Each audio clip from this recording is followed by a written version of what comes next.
Assalamualaikum.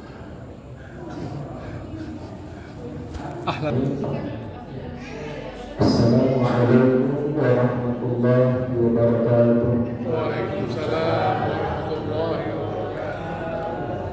Alhamdulillahirabbil alamin wahdahu wassalatu wassalamu ala asyrafil anbiya'i wal mursalin sayyidina wa maulana Muhammadin wa ala alihi wa sahbihi ajma'in. Puji syukur kehadirat Allah Subhanahu wa taala yang mana telah memberikan kita begitu banyak nikmat dan karunia-Nya, di antaranya nikmat kesehatan dan juga kesempatan sehingga pada malam hari ini kita dapat melangkahkan kaki ke masjid yang kita cintai. Salawat dan salam senantiasa tetap tercurahkan ke ruh baginda Allah, yakni Nabi besar Muhammad sallallahu alaihi wasallam. Marilah sama-sama kita mengucapkan Allahumma salli ala Sayyidina Muhammad wa ala ali Sayyidina Muhammad. Yang kami hormati Bapak Ketua Masjid Nurlayu beserta pengurus, dan yang sama-sama kami hormati pengurus mushola Babul Jannah beserta jamaah, dan yang sama-sama kami hormati pengurus mushola Villa Bunga dan beserta jemaah. Umumnya yang sama-sama kita muliakan Al-Ustaz Dr. Haji Tukiman Khawtani MSI yang telah hadir bersama kita pada malam hari ini. Bapak Ibu jamaah Masjid Nur Laili yang dirahmati oleh Allah Subhanahu wa taala. Adapun acara kita pada malam hari ini yaitu memperingati Maulid Nabi sallallahu alaihi wasallam 1448 Hijriah yang akan disampaikan oleh Al-Ustaz kita. Pada Al-Ustaz, waktu dan tempat kami persilakan dengan segala hormat. Assalamualaikum warahmatullahi wabarakatuh. Waalaikumsalam warahmatullahi wabarakatuh. Alhamdulillahi wa kafa wa ala rasulillahi sallallahu alaihi wasallam Mustafa. Asyhadu an la ilaha illallah wahdahu la syarika lah wa nashhadu anna Muhammadan abduhu wa rasuluhu la nabiyya ba'da. Allahumma shalli wa sallim ala alihi wa ashabatihi wa man tabi'ahum bi ihsan ila yaumil qiyamah. Bapak Ibu hadirin yang dimuliakan Allah, yang hari ini umurnya di atas 50 tahun, berapa orang?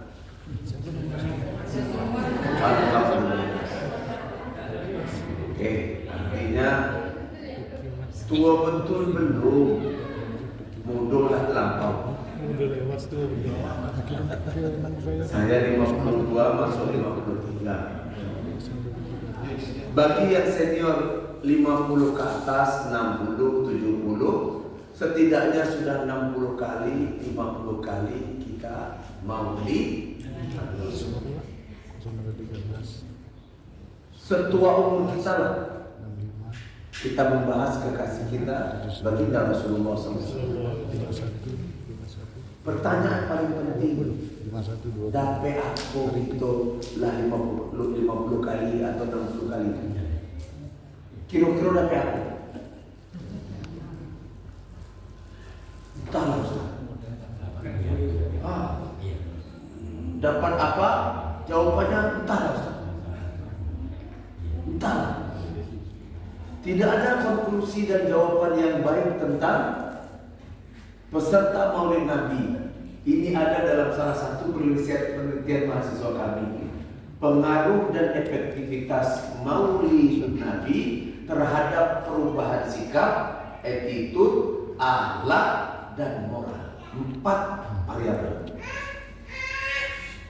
Dari sejumlah subjek responden lebih dari 1.200 orang, maka disimpulkan perubahan attitude, sikap, moral, baik atau buruk, tingkat keimanan, dan perubahan menjadi orang yang Karena 50 ke atas rata-rata hampir tak ada usia anak-anak, kecuali tadi saya dengar satu. Ya Allah, ya Allah. Ternyata Bunda, peringatan begini itu tak membawa bekas. Kecuali hanya membawa efek mencintai Rasul dalam batasan durasi tertentu. Ini riset, ini penelitian. Jangan marah kalau ada orang mengatakan bahwa peringatan dan seremonial itu hanya berlaku dalam durasi yang pendek. Girohnya, motivasi hidupnya, semangatnya hanya dalam durasi waktu yang pendek. Kalau dari hasil riset, maka seakan-akan Maulid Nabi tak bermanfaat bagi kaum muslimin. Dari penelitian, seakan-akan orang yang melakukan Maulid Nabi ini apa itu hari. Terus apa yang kita harapkan dari Maulidul Rasul? Hal apa yang kita harapkan dari Maulidul Rasul? Seperti mana angan-angan kita, yakni mendapat syafaat baginda Rasulullah SAW. Di mana satu hari kita dibangkitkan dan kita berjumpa dengan kekasih, di mana beliau berada di telaga Kausar, di Haud Kausar. Semua orang mengejar untuk dapatkan gelas air dari tangan baginda Rasulullah SAW. Maka kita pun demikian, berusaha ingin mendapatkan air dari tangan baginda. Kita berharap itu. Tetapi ada sekelompok orang, ada sekelompok orang seperti mana yang taklid oleh Imam Ahmad dalam hadis yang sahih, silsilah hadis sahih. Imam Tirmizi dan Abu Daud juga menukilkan hadis ini. Ada sekelompok orang yang ketika nampak orang ini dari cahaya wajahnya yang cerah, cahaya wudhunya yang bersinar. Kemudian Nabi SAW mengambilkan gelas itu lalu memberikan sekelompok orang ini. Ya Rasulullah, kami pengikutmu. Kata kelompok orang ini, Nabi pun memberikan gelas. Akan tetapi saudaraku yang dimakan Allah, seakan-akan ada hijab, seakan-akan ada sesuatu yang menghalangi sampai tangan Nabi tak sampai kepada satu kaum ini. Kaum yang lain mendapatkan, tapi satu kaum ini tak dapat. Tak dapat untuk tangan Nabi sampai kepada kaum ini. Dan kaum ini terus menjerit-jerit meminta Rasulullah, ya Rasulullah, berikan gelas itu, berikan sahabatmu. Nabi ingin memberikan sahabat. Sampai datang teguran Allah, ya Muhammad, benar mereka kaummu, mereka hidup di zamanmu, benar dia bersalawat untukmu, benar dia memujimu ya Muhammad. Tetapi selain dia bersalawat, beribadah, dan dia bahagia dari kehidupanmu, mengikuti ajaranmu, tetapi juga dia menyelisihi agama yang engkau telah kawal. Menyelisih. Maulid Rasul hari ini mungkin agak spesial. Saya lihat partainya adalah partai senior, maka materi senior yang malam ini. Tadi saya ingin membentangkan sejarah baginda mulai dari sebelum dia lahir sampai dia wafat.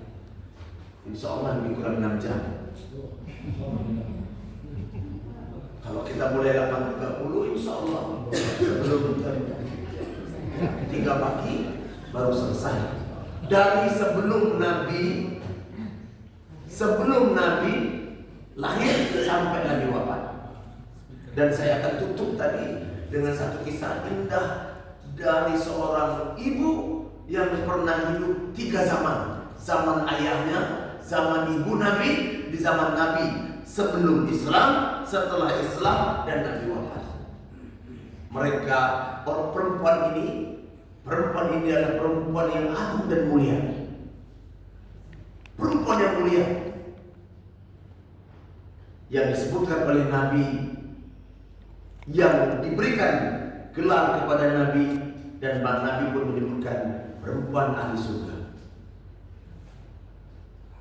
Perempuan ini telah menemani Nabi dalam keadaan suka dan duka, dan Allah takdirkan umur panjang. Namanya Ummu Aiman. Ummu Aiman. Siapa Ummu Aiman?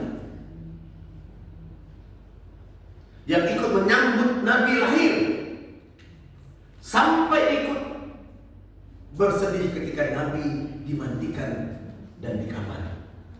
Ummu Aiman, perempuan dahsyat, melahirkan pahlawan-pahlawan hebat dan menjadi bintang perempuan yang Allah hadirkan umur yang panjang sampai melihat zaman di mana Nabi belum lahir, masa kecil sampai zaman tegaknya kekuasaan Islam. Ummu Aiman.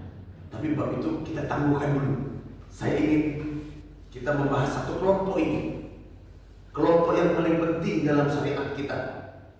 Kenapa ada satu kelompok, satu kaum, di mana kaum yang lain mendapatkan kebaikan dan kaum muslimin sholat, sedekah, haji, umrah, melakukan kebaikan, melakukan perkara-perkara sunnah, tetapi tak dapat minum dari Nabi, dari telaga Nabi.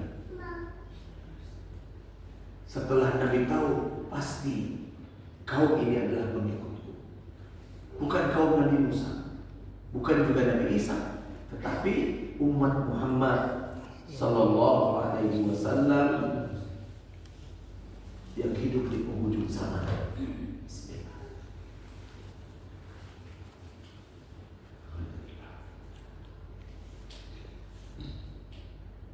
Saya agak terlambat tadi, minta maaf. Saya kira setengah jam. Oke, dari kampus UIR. Qala Allah 52 menit. Ya Allah. Menyesal pakai mobil gitu. Elok pakai Honda. Biasanya Ustaz Edi kalau lihat Bang gantikan ini, siap, saya pakai Honda. Tapi hari ini nampaknya asap-asap seperti mobil. Ada Allah. Saya hanya minta satu doa tadi selamat datang. Ya Allah, ya Allah. Kalau seandainya aku tidak bisa ikut full jamaah, setidak-tidaknya rakaat terakhir, ikutkan aku ya Rabb, bersujud bersama imam, dan Allah berikan. Allah berikan. Rabb, lihat begitu indahnya Allah Azza wa Jalla ketika kita minta dengan kesungguhan dan Allah beri seperti mana yang Allah mudahkan. Dalam teori itu tak mungkin saya sholat sendiri, tapi Allah berikan ya Allah.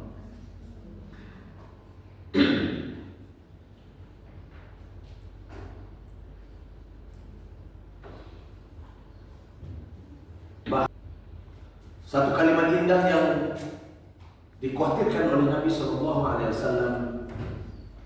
ketika kita telah betul-betul meninggalkan beliau terlalu jauh. Bapak Ibu yang berkata Allah, mari kita lihat jarak Nabi Isa alaihissalam kepada Rasulullah 600-700 tahun.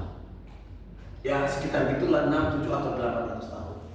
Jarak dari Nabi Musa ke Nabi Isa 900 atau 1000 tahun. Kita telah mengalami fase sejarah yang panjang kepada baginda Rasulullah 1400 tahun. Kira-kira mungkinkah Islam itu seoriginal seperti mana yang Nabi ajarkan? Aslinya persis tidak syariat itu seperti yang Nabi ajarkan, atau sampai kepada kita bercampur dengan perkara-perkara yang tak rasional? Itulah satu kaum di mana dia mencintai Rasulullah, salawat kepada Rasulullah, sholat, haji, umrah, tetapi di depan Allah, di depan baginda Rasulullah, dia tak diakui. Kita takut pada kaum ini, kita khawatir. Sebab itulah para ulama sebelum kita membuat satu formula tentang bagaimana menerapkan hukum hakam Allah yang Rasulullah ajarkan, yang dipraktekkan oleh para sahabat. Ulama ini mengingatkan kita Di antara kalimat yang paling menakutkan kita adalah kalimat musibah paling besar di tengah kaum muslimin. Musibah paling besar, lebih besar dari gempa bumi NTT, lebih besar dari gelodong kemarin Sumatera Barat, Aceh, Sumut, bahkan lebih besar dari bencana Palu, tsunami Aceh, lebih besar. Semua bencana alam itu digolongkan besar karena itu bencana fisik. Dua yang harus kita lakukan kalau berhadapan pada bencana fisik: belajar untuk sabar dan menerima takdir, lalu berbaik sangka kepada Allah. Maka wafat hamba yang mendapatkan ujian dan musibah itu insya Allah sahih. Betul? Betul? Hatta termasuk juga COVID, Pak. Berapa banyak saudara kita yang gugur? Kawan saya, kawan sepermainan, kawan satu kampus. Ada yang selamat, ada yang wafat. Bahkan abang kandung saya menjadi syuhada COVID. Ikhlas, terima takdir itu. Saya bilang ke kakak saya, maka insya Allah abang berada di barisan para mujahid. Tidak berdarah, tapi mujahid kena ujian dan musibah. Hatta termasuk sakit perut. Sakit perut, Pak, sakit perut. Menggulung-gulung, tiba-tiba bawa ke dokter, lemas, tambah lemas, meninggal karena sakit perut. Kata Nabi SAW, kalau wafat karena sakit perut pun, maka insya Allah itu menjadi syahid. Nah, ujian dan musibah yang begitu besar dalam Islam tidak dipandang besar. Tapi ada ujian dan musibah yang besar di kalangan kaum muslimin, lebih besar dari bencana alam. Apa itu ujian itu? Apa musibah besar itu? Musibah besar itu adalah kaum muslimin tidak paham syariat Islam. Orang Islam tak paham syariat Islam. Ini musibah besar. Ini musibah besar. Mana contohnya Ustaz? Orang Islam kok tak paham tentang syariat Islam? Mana contohnya? Contoh. Saya kasih contoh.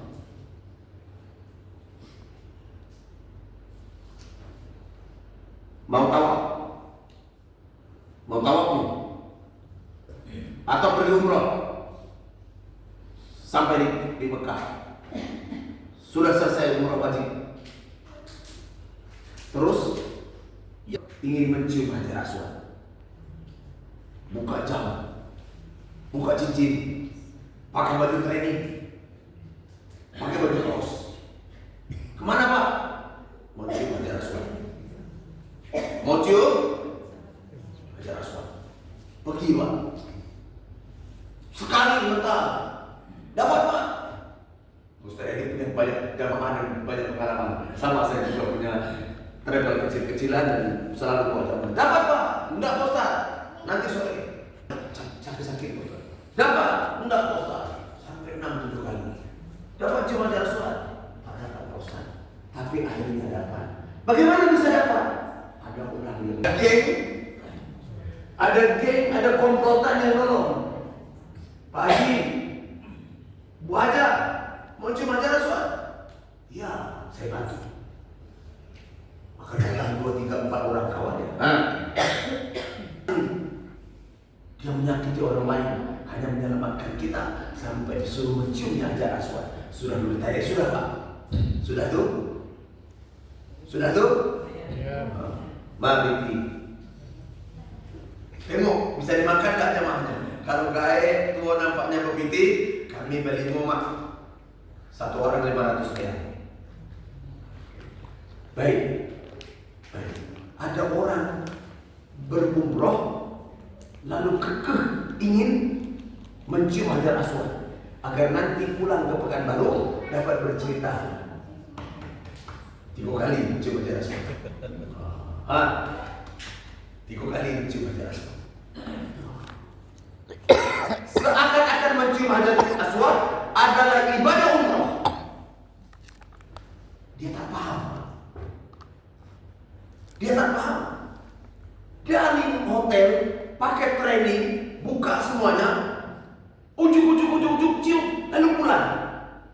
Dapat pahala atau tidak? Dapat pahala atau tidak? Bobue para ustaz itu waktu menjelaskan manasik tak peduli. Islam bukan? Oh Islam pasti lah ustaz. Tapi tak paham syariat. Kalau dia paham, perbanyak tawaf. Kalau dia paham, pagi tawaf, sudah subuh tawaf, sebelum subuh tawaf, sudah zuhur tawaf, sebelum zuhur tawaf, sebelum asar tawaf, setelah asar tawaf, sebelum maghrib tawaf, setelah maghrib tawaf, tengah malam tawaf. Satu hari 5 kali 2. Allah, Tuhan. Kemudian dia datangi Multazam, merengek, menangis di Multazam. Sementara yang lain sikut-sikutan, tarik-tarikan. Betul?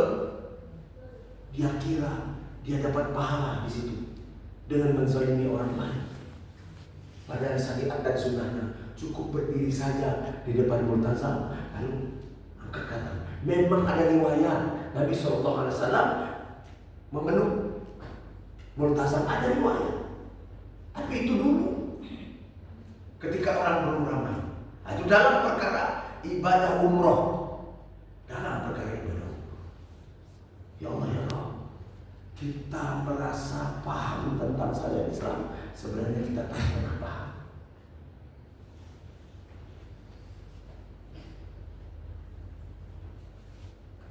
Apa salahnya Abu Jahal? Percaya tak? Maaf, Abu Jahal percaya tak bahwa yang menciptakan langit, bumi, alam semesta, yang menciptakan Abu Jahal, menciptakan kita, menciptakan bapak ibu adalah Allah? Percaya tak Abu Jahal? Dan rumahnya Allah. Percaya. Bahkan Al-Quran sendiri yang mengatakan, ketika orang bertanya kepada Abu Jahal, ya Abu Jahal, bukankah kau tahu bahwa mana, lata, ubah tidak memberi manfaat dan tidak mendatangkan mudarat, tidak mendatangkan keburukan dan tidak memberikan kebaikan? Kenapa kau sembah? Abu Jahal cemerlang, Pak. Dia digelar oleh kaumnya bukan nama Abu Jahal, Abu Hakam. Bapak kebijaksanaan, saking cerdasnya. Tetapi Nabi menyebutnya dengan perkataan Abu Jahal. Sebab itulah menyebut Abu Jahal sunnah hukumnya berpahala. Kata guru saya, Syekh Abdul Hai, sebut Abu Jahal itu dengan nama julukan yang Nabi sebut, Abu Jahal, bapak kebodohan. Dan tambah di ujungnya laknatullah. Sunnah bagi ulama-ulama tarikh, ulama-ulama sejarah. Abu Jahal paham. Ketika ditanya, kenapa kau sembah mana? Apa kata Abu Jahal? Dan perkataan Abu Jahal itu Allah abadikan dalam Al-Quran. Ketika Abu Jahal ditanya, kenapa kau menyembah mana? Padahal dia batu yang tidak mendatangkan mudarat, tidak membuat kau celaka dan tak membuat kau bahagia atau menyelamatkan dirimu. Dia batu yang kau pahat dan kau sembah. Kenapa begitu bodohnya wahai Abu Jahal? Abu Jahal pun berkata, wa ma na'buduhum. Lihat perkataan Abu Jahal. Allah abadikan dalam surah Zumar. Wa ma na'buduhum. Sungguh demi Allah, kami tak menyembah mereka, tak menyembah Lata, Manat. Wa ma na'buduhum illa yuqarribuni zulfa. Itu perkataan Abu Jahal. Dan Allah abadikan dalam Al-Quran surah Zumar. Demi Allah, kata Abu Jahal, kami tak menyembah batu-batu ini, tetapi illa yuqarribuni, kecuali hanya untuk mendekatkanku kepada Allah. Zulfa, sebagai perantara. Kami ini orang kotor, kami ini orang tak baik. Itulah sebabnya maka orang-orang soleh, Syekh Lata, Syekh Mana, Syekh Ubal, untuk sebagai zulfa, perantara. Abu Jahal.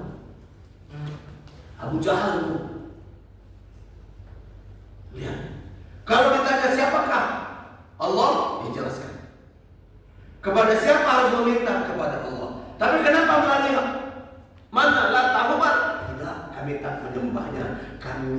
bukan melalui perantara, karena ini orang-orang soleh. Mana Lata, bukan orang soleh. Illa yuqarribuni ilallahi zulfa. Dia hanya sebagai pendekat, sebagai jalan perantara untuk mendekatkan kami kepada Allah melalui orang soleh. Lihat, ya. Nah, Pak, kenapa ada diktum, ada teori adigium tentang orang Islam tak paham syariat Islam? Kenapa? Kita sudah terlalu jauh 1400 tahun. Di mana sumber informasi kita tentang syariat Islam bermacam-macam. Dari mana Anda dapatkan? Salah-salah ambil, bisa keliru. Saya kasih contoh. An Utsman bin Affan radhiyallahu anhu anna Nabi sallallahu alaihi wasallam yaqul. Dari sahabat Utsman bin Affan bahwa Nabi sallallahu alaihi wasallam pernah berkata, satu hari Utsman lupa membayar zakat fitrah. Lalu hatta ja'a khutbah Nabi sallallahu alaihi wasallam fi Aidil Fitri. Sampai datang Nabi SAW khutbah pada hari raya Aidil Fitri. Utsman berada di bawah dan baru ingat Utsman lupa bayar zakat fitrah. Setelah selesai Utsman bersama Nabi sholat, lalu Utsman membeli seekor unta besar. Disembelih unta itu dengan maksud sebagai pengganti zakat fitrah.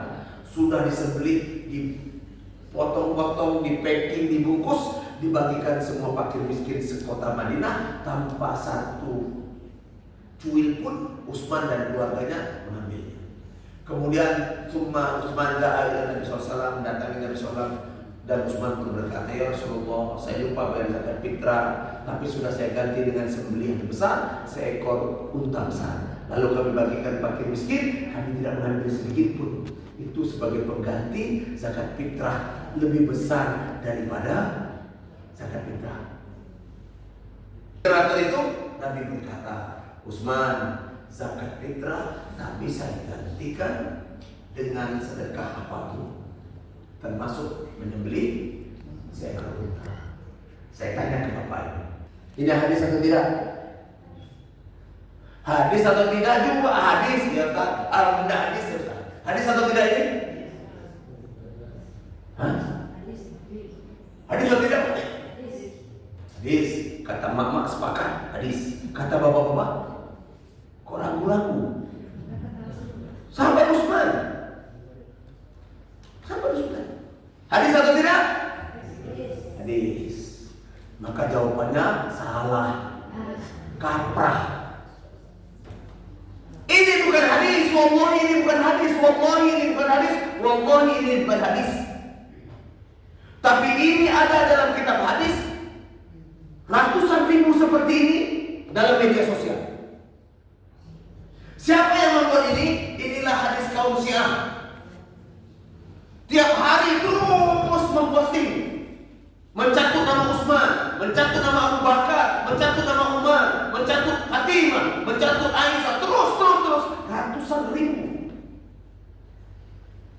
Kalau kita tidak paham, maka itu kita share. Oh, ini bagus nih, kita share di grup, satu grup itu ada 100 orang.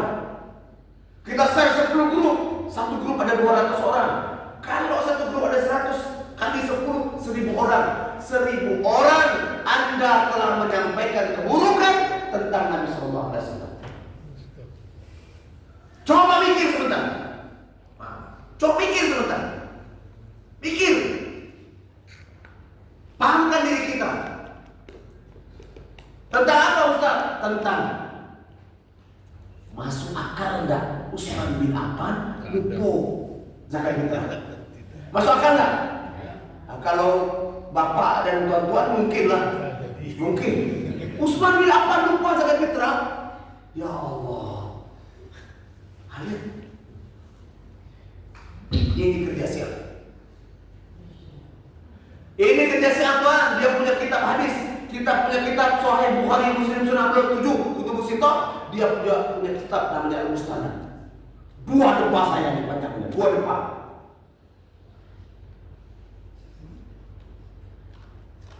Apa yang membuat kita tak paham terhadap syariat Islam? Apa kira-kira? Nih, jawaban para ulama kita sehingga memandang sejarah Nabi SAW hilang dan kabur, tidak membawa bekas dalam hati kita, tak membawa perubahan sikap, bahkan mengamalkan sunnah pun malas. Apa yang membuatnya? Satu. Apa itu? Tuqaddimul akal ala nakal. Mendahulukan akal daripada dalil. Kita dulukan akal, Pak. Karena kita merasa orang terpelajar, orang terdiri, kita dulukan syariat Allah, sunnah-sunnah Nabi dibanding dalil. Ulama merumuskan dengan satu kalimat, tuqaddimul akal ala naqal. Kebanyakan kita mengambil agama itu dengan mempertimbangkan akal kita. Tunggu dulu ya, kok rasanya gak cocok dengan akal apa? Hah? Siapa nama? Ini syariat Allah, tiba-tiba mengatakan, kok rasanya gak masuk akal ya? Kenapa sholat bisa 4 rakaat? Ada yang bisa jawab? Kenapa sholat maghrib 3 rakaat? Kenapa subuh 4 rakaat? Subuh 2 rakaat, zuhur 4 rakaat. Kenapa? Bukankah lebih baik zuhurnya yang 2 rakaat? Karena hari itu orang sibuk bekerja. Ibu-ibu jemput anak, antarkan makanan. Bukankah sibuk pada tengah hari? Sementara subuh insya Allah lebih panjang, lebih nyaman, lebih santai. Kenapa 2 rakaat? Kenapa ada subuhnya jadi 4 rakaat sementara zuhur 2 rakaat?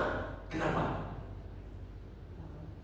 Datangkan profesor, 300 profesor membahas ini, tidak akan sampai jawabannya. Jawabannya, ini syariat, ini aturan dari Allah, ini yang disampaikan oleh Rasulullah. Kita cuman sami'na ata'na. Kenapa haji begitu mahal? Padahal cuma kayak begitu. Tanggal 8 hari tarwiyah pakai ihram.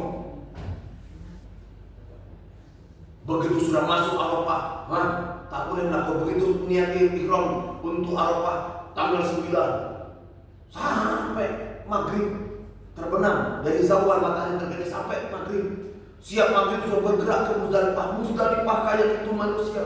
Ya Allah, di mana mau duduk? Jangankan nak berbaring, duduk supaya bukanlah tempat pula kerikil semuanya. Jutaan manusia. Belum lagi kalau ke toilet, ya Allah, antrinya bukan main. Capek, letih, baju ihram yang putih berubah jadi coklat. Menjelang subuh orang sudah bergerak ke Muzdalifah. Orang sudah meninggalkan Muzdalifah menuju Mina. Setengahnya tawaf ibadah pergi ke Mekah. Kita berduyun-duyun, berdesak-desak.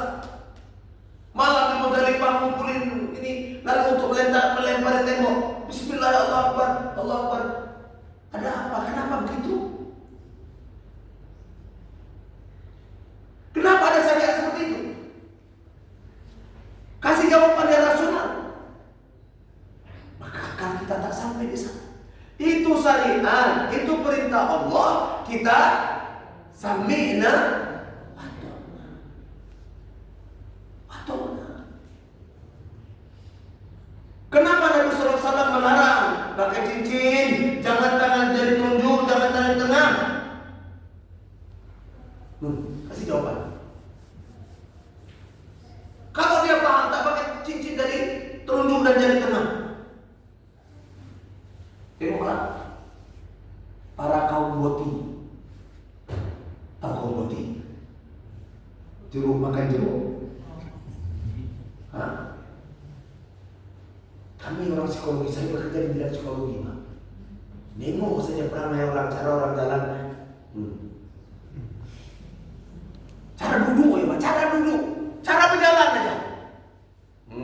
Saya bilang, iya Bu ya, ambil tes. Dosen, ada dosen psikologi berapa? Kami mahasiswa, saya bilang sama Anak lapakan anak dosa baru. Ya Bu ya, sudah ini tes. Jangan jadi biang ulat nanti merusak. Dapat apa Pak? Roti, jeruk makan. Saya bilang sama adik-adik di kampus. Dulu fakultas itu saya dirikan 2004. Saya menjadi pejabat dekan pertama 2004 sampai 2010. Tapi kalau pegang struktural tidak bisa ceramah, tidak bisa pergi umroh, datang jam 7 balik jam 5, habis waktu situ. Sekarang biar anak-anak muda. Coba. Jangan sebut dia dengan sebutan yang indah, kau pelagenda. Sebut dengan sebutan yang buruk, yang menjijikkan, sampai telinga kita tuh tangan mendengarnya, biar dia paham itu buruk. Apa sebutan? Pecinta lubang tai. Tulis. Ya. Jadi yang masuk fakultas sekolah itu ketakutan. Apalagi ada salah satu calon bupati dulu kita tes. Ya Allah, jangan lulus sekali. Tiba-tiba rumah sakit sebelah Menteri. Apa namanya? Luluskan, dia tanda tangan. Saya telepon kepalanya. Bang, dalam pemeriksaan psikologi, si Fulan ini, Mr. X ini, confirm dia kaum boti. 2, memiliki indikasi kepribadian psikososial. Tak bisa dikritik. Kalau abang luluskan dan nanti dia jadi bupati, kalau orang dan tempeleng dipijak-pijak mau dibunuh atau ditembak. Wah, enggak begitu betul. Percayalah saya bilang, diluluskan juga. Kami yang luluskan. Kami ambil 250.000 dibayarnya tes calon bupati, calon anggota dewan. Akhirnya entah dari mana data psikolog pemeriksaan baru, lulus. 6 bulan sudah coba. Petani bawang dipijak-pijak. Seminggu setelah itu, tukang kebun ditembak lututnya. Itu bupati mana? Ibu ya ada lihat lagi. Tonton bukan. Bagaimana orang yang dasar begini bisa memahami saya? Tidak akan paham. Jadi ada satu kelompok, satu kaum yang kita takut. Dan kaum itulah mendahulukan akal daripada nakal. Allah tidak minta lebih dari kita, Tuhan. Allah hanya melihat kita di atas perintahnya. Itu ketaatan dan dinilai ketaatan, bukan sholat kita.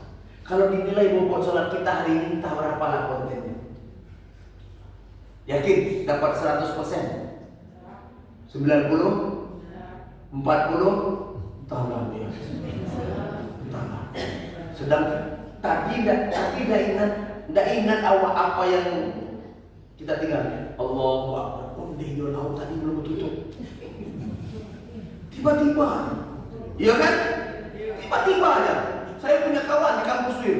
Ya, sudah 3 hari kunci mobil aku tidak jumpa hilang. Di rumah ada bongkar, di kantor, di ruangan ada bongkar. Ada tindak di sini. Di mana hilang? Tak tahu ya. Ambil dulu. Kunci aku hilang, gue apa? Ambil untuk sholat sunat. Ayolah, kenawak paling tua di situ, ambil wudhu lagi. Sholat sunat ya, sholat sunat apa? Sembarang lah. Jam 9 sholat sunat apa? Aku pun termasuk kelas baca. Tak sampai setengah jam. Mana Ustaz Maman tadi? Ustaz Maman mana? Apa tuh ngajar cok? 4.30. Benar ya, ada dalam loker lemari satu lagi. Waktu aku sholat takbir Allahu Akbar, baru ingat lagi 2 hari dalam tas itu. Aku buka dan buat kunci baru aku. Mobil rakyat. Jangan salah dengan itulah kerja korin. Kerja korin. Ini ada korin mana? Kerja korin. Setiap kita ada korin. Dia lah was-was isudu. Ada korin. Kalau korin tidak bisa modal Tuhan, tidak bisa. Orang dikuat betul imannya. Janganlah kau pergi sholat. Di sejuk musim hujan itu tarik dia selimut. Biarlah bersih Nurlain itu 3 imam, dia azan, dia qomat, dia imam, dia makmum dapatlah. Pahalanya yang penting kau ikut terlibat. Nanti ikut bantu itu dapatlah ini. Baik dialah pada. Itu kerja korin. Kerja korin. Kalau korin tidak sanggup, dia pegang kawannya namanya kan Zap sini. Siapa kau ini? Siapa kau ini? Jin. Dia panggil kawannya Hanzah. Zab, sini. Aku menggoda Pak Haji ini. Memang tak bisa digoda. Kau bantu aku Zab. Hanzah itu jin yang menggoda konsentrasi dan khusyuknya di pasukan. Itulah Hanzah. Nah, pertama mantap. Allahu Akbar.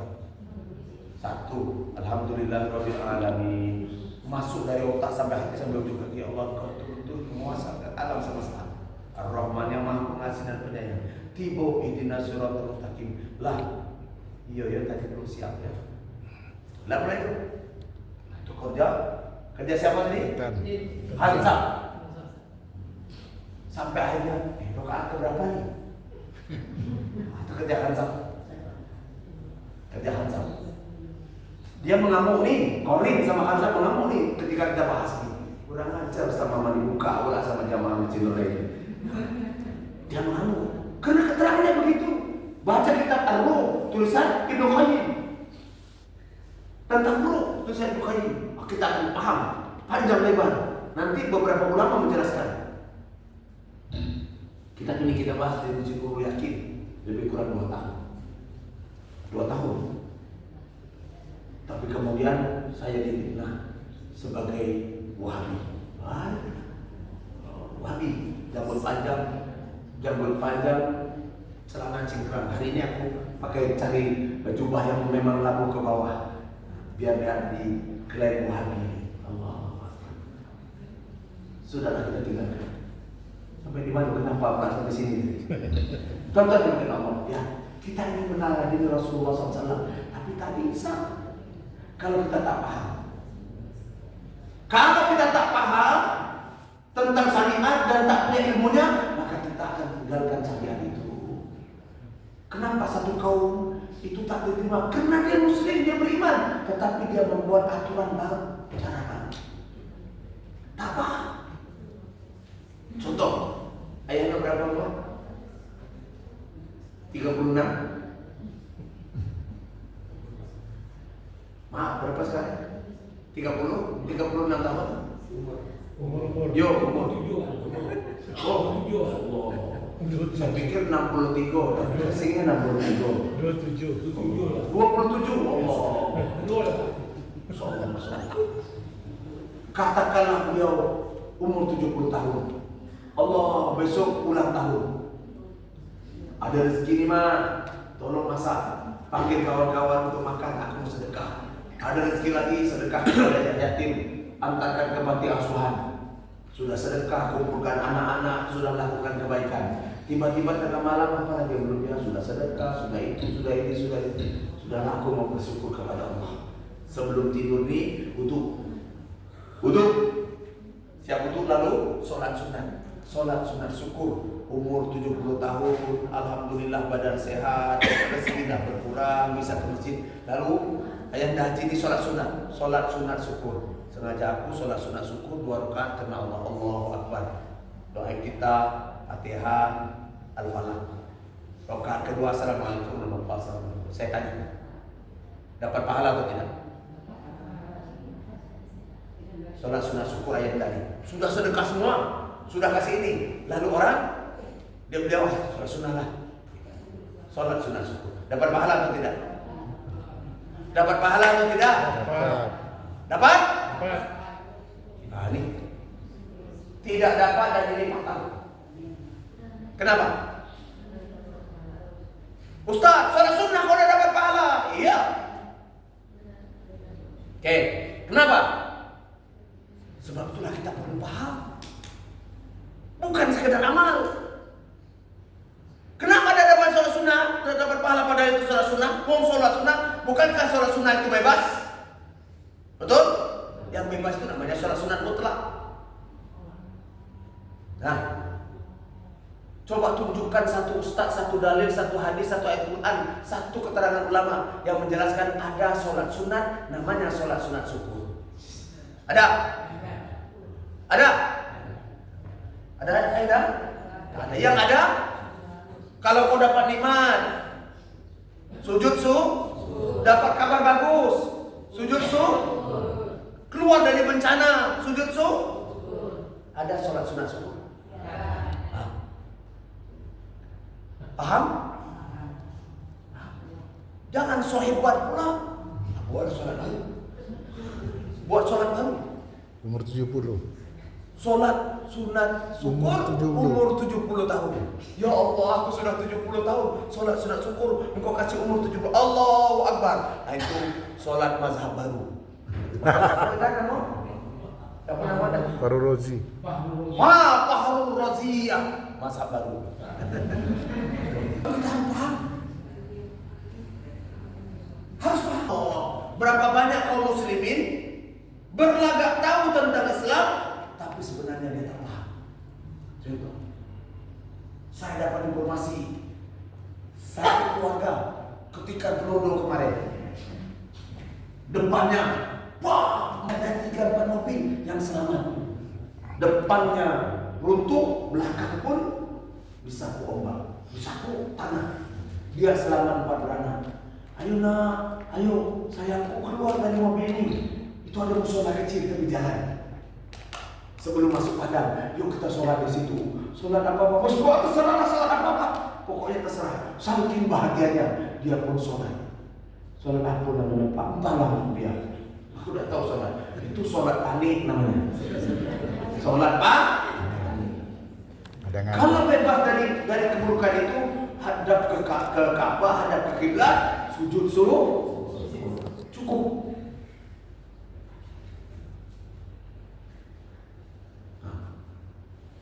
Mana lagi? Mana Pak yang tak paham? Nah, contoh, tapi jangan tersinggung ya. Jangan marah, terutama orang awam. Minta maaf di rumah. Rumah makan orang awam.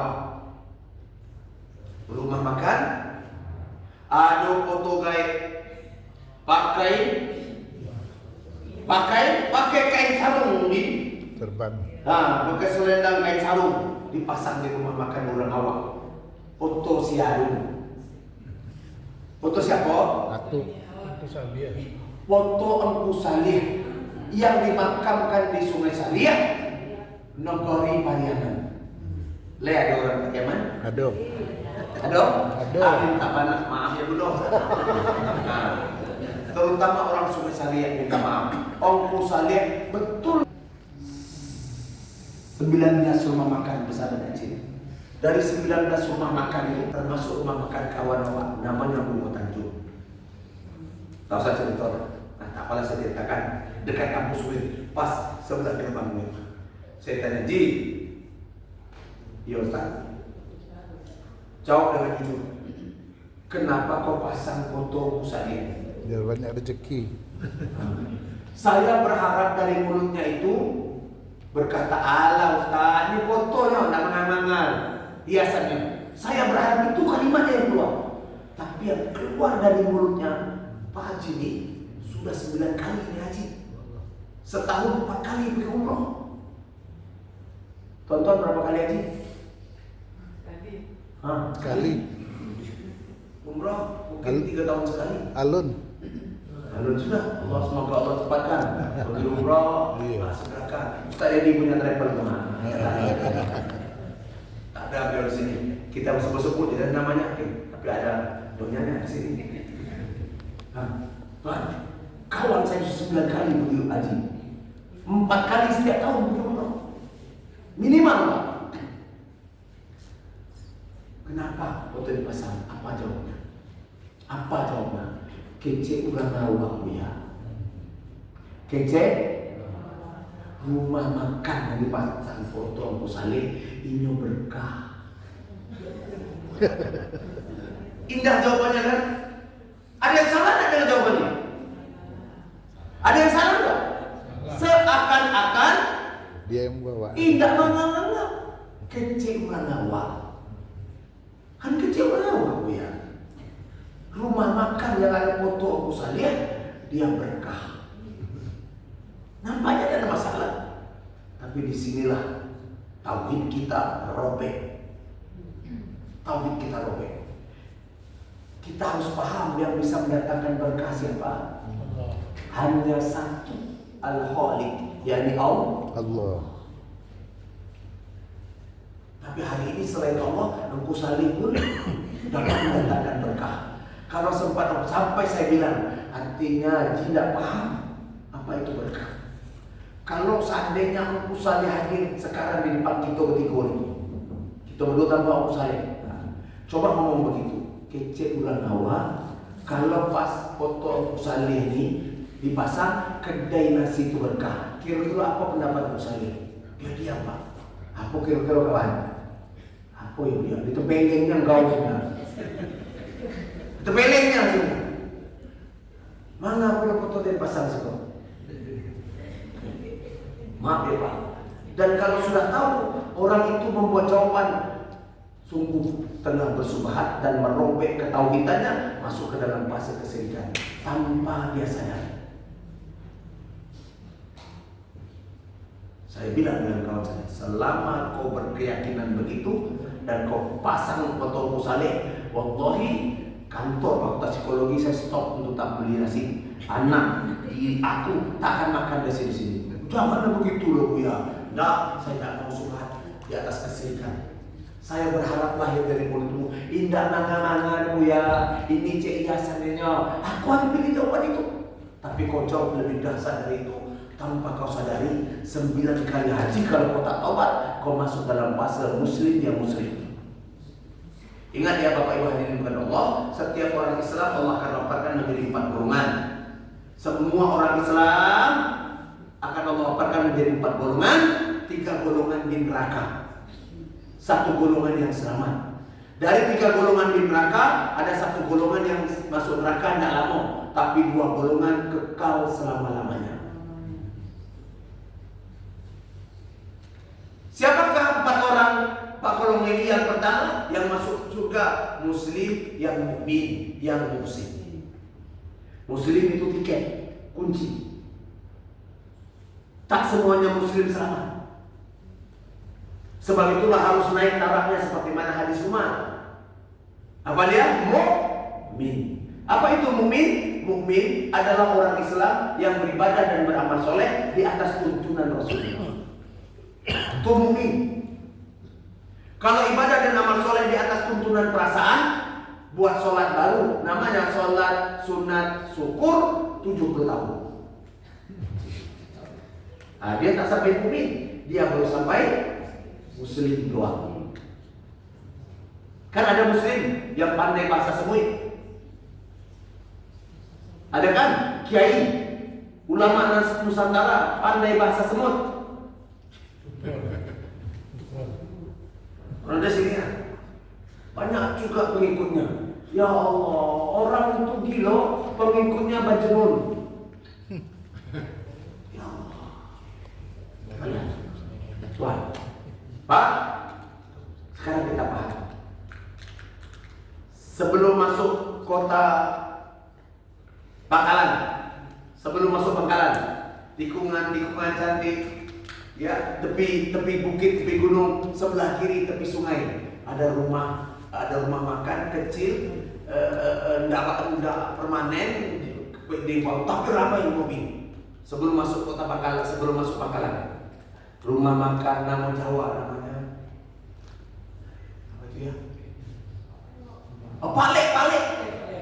Rumah makan Palek, ramai kan? Ramai. Oke, saking ramainya saya dengan istri kok ramai sekali nih saya. Oh, berarti kita makan mungkin enak nih. Biasanya kan begitu kalau orang parkir enak. Kami pun berhenti. Pertama kali kami berhenti rumah makan yang baru yang belum kami kenal, tengok dulu ada foto ongku saya. Betul, saya memang betul. Sampai anak-anak cucu saya pun sedang tengok ongku saya. Ada bang? Oke, ada. Bismillah kita makan. Sudah siap makan. Tengah siap makan, tembuk. Baru ambil tambur nasi. Jadi enak ikan bakarnya. Tiba-tiba kipasan itu suruh ke dinding. Tersibaklah di balik kalender tu foto Ongku Saleh.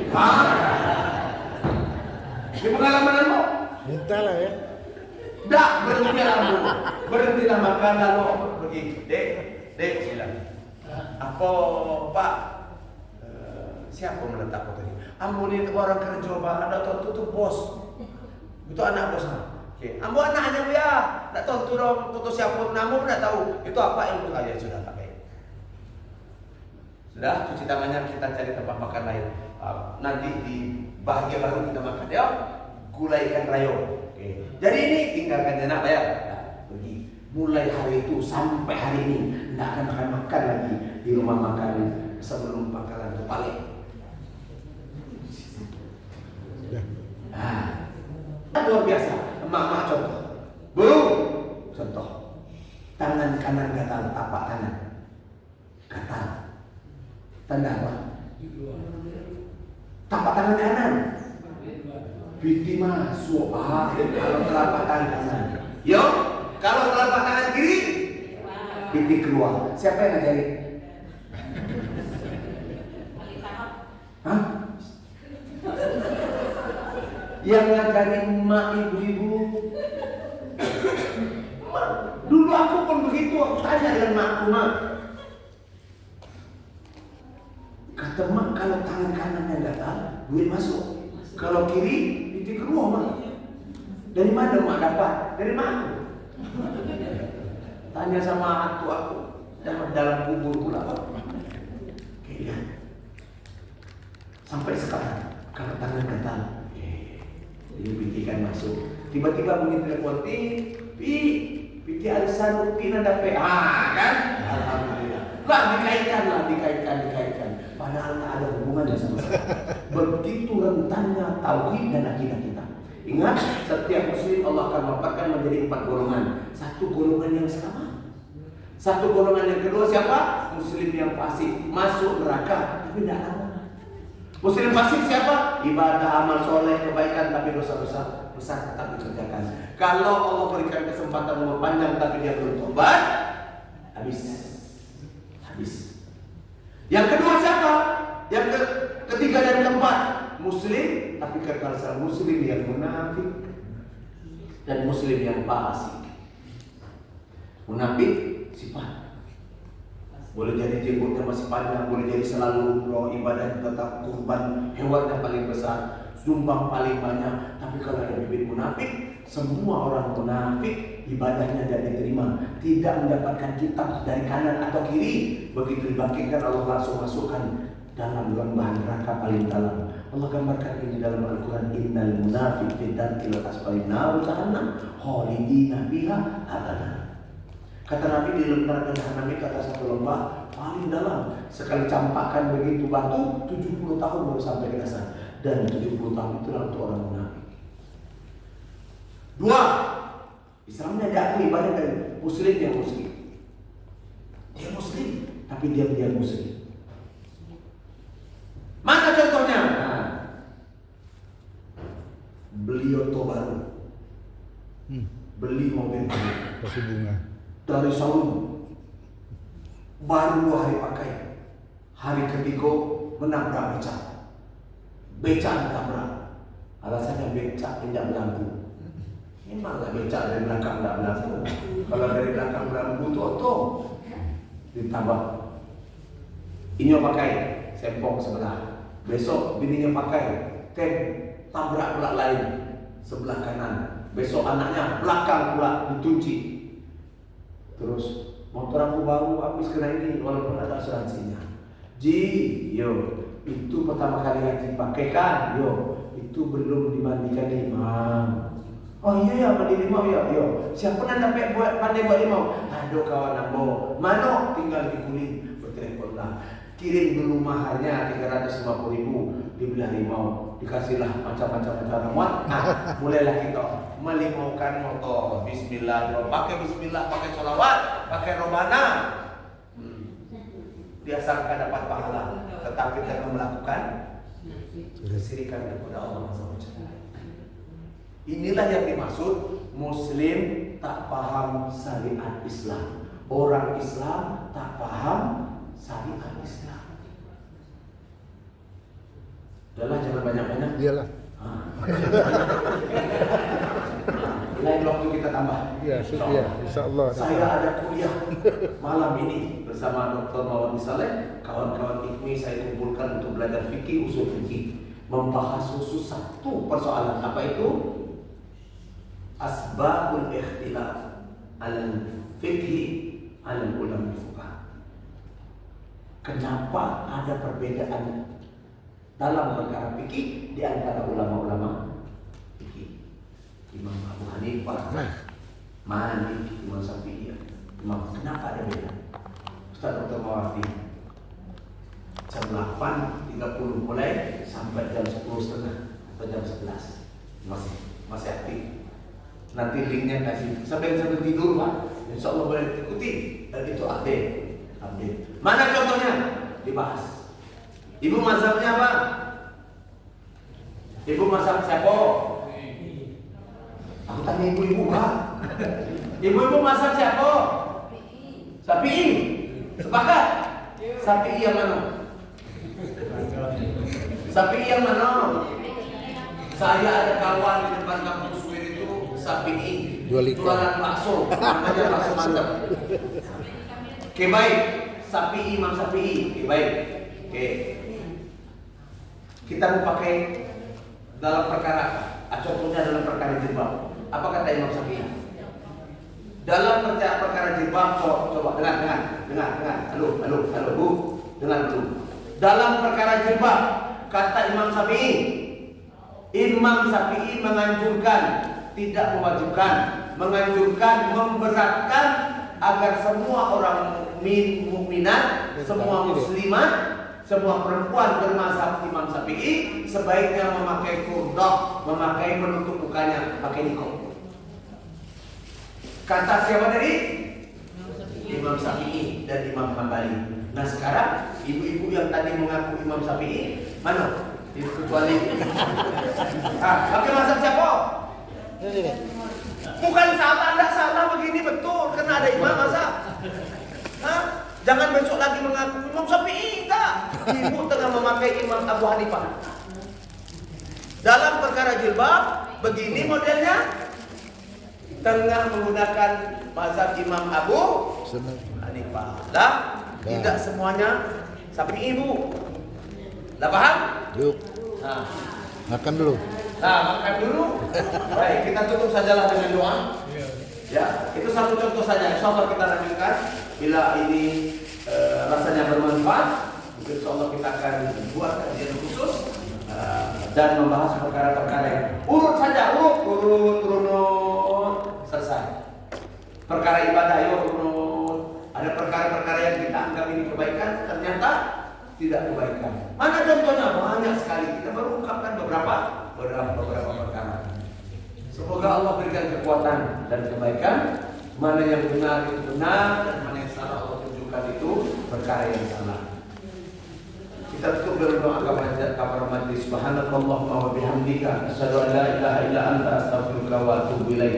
Allahumma zidna ilman nafi'an wa rizqan wasi'an halalan thayyiban wa amalan mutaqabbalan. Allahumma afina bihalalika an haramik wa atina bifadlika aman siwa. Allahumma rabbana anzilna nikmah wal barakah wal hidayah wassalam wa qasihah wal afiyah. Allahumma jannibna bisiyah wal afiyah wa haqiqna bil islam wal istiqamah. Allahumma ja'alna hadza jama'atan marhumah wa la tafarruq min ba'di. Allah tafarruq ma'suma. Allahumma inni a'udzubika min syarril bala wal waba wal wasa wal fitan wal musibah. Allahumma inni a'udzubika min fitnatin nas wa min fitnati sultanan zaliman wa min fitnati dajjal yaumil qiyamah. Dawana salam wa akhiru da'wana alhamdulillahirabbil alamin. Billahi taufiq wal hidayah wal maufiq wal inayah. Assalamualaikum warahmatullahi wabarakatuh. Waalaikumsalam warahmatullahi wabarakatuh.